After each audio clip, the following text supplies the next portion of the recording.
Hello दोस्तों, नमस्ते, प्रणाम। मैं संजू निषाद आप सभी का स्वागत करती हूँ अपने यूट्यूब चैनल पर। और आज हम लेके आए उठान गीत। कैसी लगेगी कमेंट बॉक्स में ज़रूर बताना।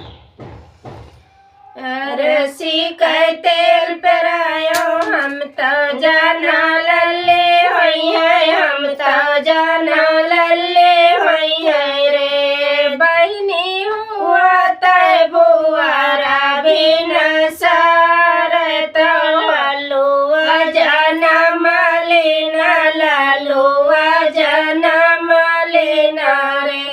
बहनी हुआ तय बुआरा बिन सार तो लालुआ जनम लेना, लालुआ जनम लेना रे। सासु का पठाया ओ ननद कहिया कार, ननद कहिया कार ओ रे।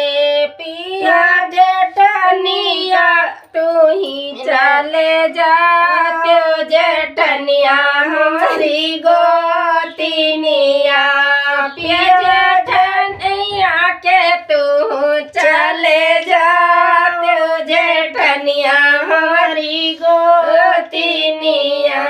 ननद सासु का यक्कस लाया, ननदी का घोड़ा चलाया, ननदी का घोड़ा चलायो रे। राजन जेठनिया का डोलिया फंदायो, जेठनिया हमारी गोतिनिया। राजा जेठनिया डोलिया फंदायो, जेठनिया हमारी गोतिनिया। सासु का द्वार उतारो, ननदी बरोठा उतारो, ननदी बरोठा उतारो रे। राजा जेठनी उतारो सावरिया, जेठनिया हमारी गोतिनिया।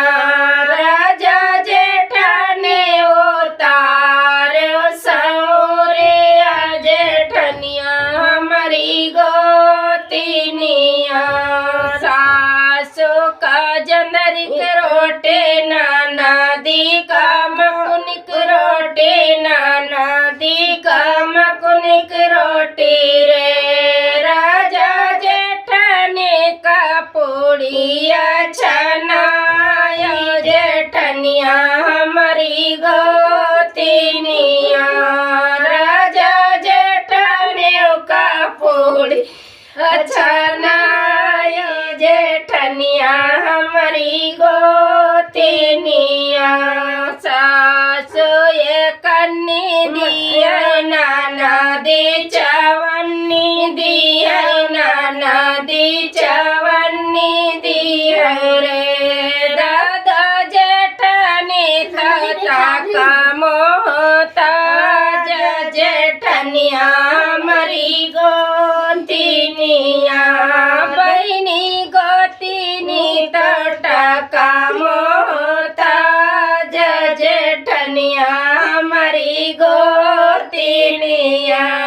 सासु कई गोड़वा तोर्यो, ननदी कई हथवा तोर्यो, ननदी कई हथवा तोर्यो रे। बहनी जेठनी कई तोर्यो करिहाइया, जेठनिया हमारी गोतिनिया। बहनी जेठनी कई तोर्यो करिहाइया, जेठनिया हमारी गोतिनी। ननदी तो कोदत भागे, सासु तो दौरत भागे, सासु तो दौरत भागे रे। बहनी जेठनी तो को डरवार, जेठनिया